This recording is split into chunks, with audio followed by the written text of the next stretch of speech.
Assalamualaikum warahmatullahi wabarakatuh. Gimana kabarnya hari ini? Alhamdulillah, semoga kita semua selalu dalam lindungan Allah. Semangat kembali lagi di hari Senin dengan mata pelajaran Bahasa Indonesia. Kali ini kita sudah berada di pertemuan kedua pada bab 1 pelajaran Bahasa Indonesia. Nah, kalian semua masih ingat kan pelajaran minggu lalu? Hayo, apa pelajaran minggu lalu? Mari kita ingat bersama-sama apa pelajaran minggu lalu. Yang pertama, gagasan pokok. Gagasan pokok adalah, ada yang ingat apa? Gagasan pokok adalah inti pembahasan dalam suatu paragraf, umumnya berupa kalimat di awal atau kalimat di akhir. Kemudian, gagasan pendukung, ada yang ingat apa gagasan pendukung? Gagasan pendukung adalah kalimat yang menjelaskan atau mendukung gagasan pokok. Selanjutnya, kita akan belajar pada hari ini. Kalian siapkan buku paket dan buku tulismu. Kemudian, buka buku paket halaman 4. Nah, pada halaman 4 ada tulisan seperti itu. Sudah kalian buka buku paketnya? Oh iya, jangan lupa siapkan alat tulis, pulpen atau pensil. Jika kalian menulisnya di buku paket, maka tulis saja pakai pensil ya. Apa yang akan kita lakukan? Kita akan membuat peta pikiran dari bacaan yang berjudul Congklak, permainan tradisional yang masih bertahan sampai sekarang. Itu adalah bacaan yang kalian kerjakan minggu lalu. Kita akan membuat peta pikiran dari bacaan tersebut. Kita akan membuatnya bersama-sama.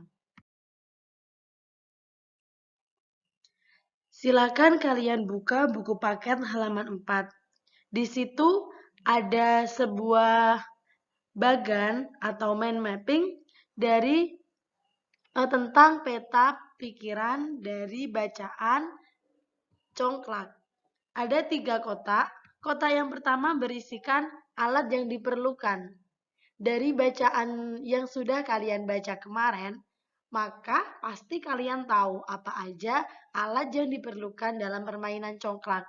Yang pertama, bisa memakai tanah, yakni tanah yang dilubangi, atau bisa memakai kayu yang sudah berlubang dengan jumlah 14 lubang kecil dan 2 lubang besar. 2. Kerikil atau bisa diganti dengan biji sawo atau kulit kerang. Kotak yang kedua berisi tentang cara bermain. Gimana sih cara memainkan congklak? Caranya adalah menaruh setiap kerikil pada lubang yang sudah disediakan. Permainan akan berhenti jika kerikil terakhir jatuh di lubang yang kosong. Lalu kotak yang ketiga berisi tentang manfaat bermain congklak. Manfaatnya yang pertama dapat memberikan keseruan, 2 memperhitungkan segala sesuatu dengan matang. Nah, cara membuat peta pikiran itu kalian baca bacaannya semuanya, kemudian kalian simpulkan, kalian cari poin-poin yang penting dari bacaan tersebut.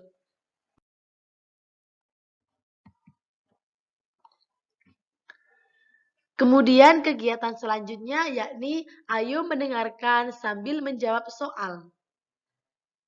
Nah, nanti Ustazah akan membacakan bacaan yang berjudul Rengginang, Simbol Persatuan dan Renyah Rasanya. Kemudian, sambil mendengarkan Ustazah membacakan bacaan tersebut, kalian buka buku paket halaman 6. Di situ ada soal, nanti kalian kerjakan sambil kalian mendengarkan ustazah membacakannya. Jadi ustazah membacakan bacaan, kalian mendengarkan sambil menjawab soal-soal yang ada di buku paket halaman 6. Oke, sudah siap? Sudah dibuka buku halaman 6? Oke, kalau sudah, ustazah akan bacakan bacaannya. Mari kita mulai.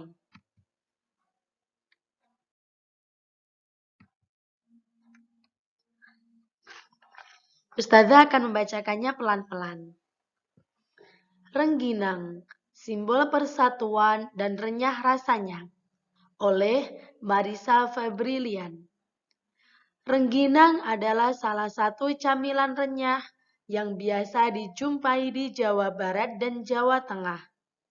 Camilan renyah ini saat digigit mempunyai sensasi rasa tersendiri. Apalagi kalau disantap pada sore hari bersama secangkir teh hangat. Di balik rasanya yang gurih dan renyah, rengginang menyimpan arti tersendiri. Siapa yang pernah mencicipi renyahnya rengginang? Ya, camilan ini sering dianggap sebagai kuliner dari kampung karena hanya terbuat dari nasi atau beras ketan. Terkadang, rengginang terbuat dari sisa nasi atau beras ketan yang tidak termakan. Dalam pembuatannya, ada juga yang menambahkan campuran udang, ebi, atau terasi. Meskipun disebut kuliner kampung, ternyata membuat rengginang ini tidak mudah. Mula-mula, nasi atau beras ketan harus dijemur di bawah sinar matahari. Setelah itu, rengginang digoreng. Bahan dasar rengginang tidak dihancurkan seperti pembuatan kerupuk pada umumnya. Butiran nasi atau beras ketan masih utuh dan tampak saling menempel satu sama lain.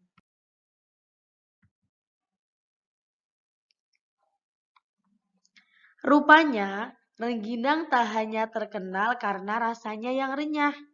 Ada filosofi di balik renyahnya rengginang. Rengginang itu diartikan sebagai simbol persatuan, karena makanan ini tersusun dari butiran beras ketan yang saling berimpitan. Satu sama lainnya saling bersatu dan tidak mudah dipecah belah. Selain itu, rengginang juga simbol kemakmuran, karena bahan dasarnya terbuat dari nasi atau beras ketan yang menjadi makanan pokok bangsa Indonesia. Rengginang dijual dengan harga yang bervariatif, antara 15.000 sampai 20.000. Di Jawa Tengah, camilan serupa rengginang disebut juga intip. Berbeda dengan rengginang yang memiliki ukuran relatif kecil, intip berukuran lebih besar karena dicetak di atas dandang atau periuk penanak nasi. Ternyata di balik rasanya yang gurih, renyah, dan enak, tersimpan arti di dalamnya. Nah, pernahkah teman-teman mencicipi rengginang? Pernah enggak? Ananda semuanya mencicipi rengginang? Pasti pernah dong, ketika ada acara di rumah tetangga atau ketika main di rumah nenek, pasti kalian pernah makan rengginang. Nah, setelah kalian mendengarkan Ustazah membacakan tadi, sudah terjawab semuanya kan? Buku paket halaman 6.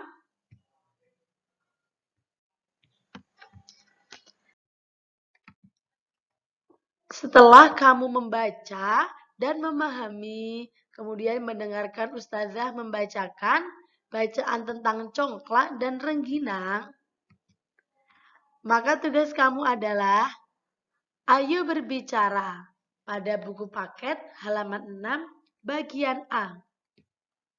Di situ tertulis, ceritakan di depan kelas dengan bahasamu sendiri tentang congklak atau rengginang. Pilihlah salah satu. Kamu bisa menggunakan peta pikiran dari teks congklak dan teks rengginang untuk membantu menyusun cerita. Nah, tugasnya kan ceritakan di depan kelasmu. Karena saat ini pembelajaran masih daring, yaitu dalam jaringan. Jadi kita sama-sama di rumah, Ustazah juga di rumah, Ananda juga di rumah. Karena COVID masih melanda negeri kita. Maka tugasnya diganti kirimkan rekaman suara atau videomu tentang congklak atau rengginang, pilihlah salah satu, kemudian kirim ke wali kelas masing-masing. Nah, kalian semua sudah paham kan pembelajaran hari ini? Pasti dong, karena belajar hari ini mudah sekali. Insya Allah, kalian semua pasti paham. Dan semoga Allah memberikan kefahaman untuk kita semua. Untuk tugasnya, kalian juga sudah paham kan gimana? Nanti kalau kalian kurang paham, bisa tanyakan ke wali kelas masing-masing. Kalian sudah tahu Ustazah apa belum? Nah, ini ke Ustazah kasih foto. Kalau ketemu Ustazah di jalan atau di mana, gak apa-apa, silakan kalian sapa. Sekian pembelajaran hari ini dan terima kasih. Mari kita akhiri dengan bacaan hamdalah bersama-sama. Alhamdulillahirabbil alamin. Sekian dari Ustazah. Wassalamualaikum warahmatullahi wabarakatuh.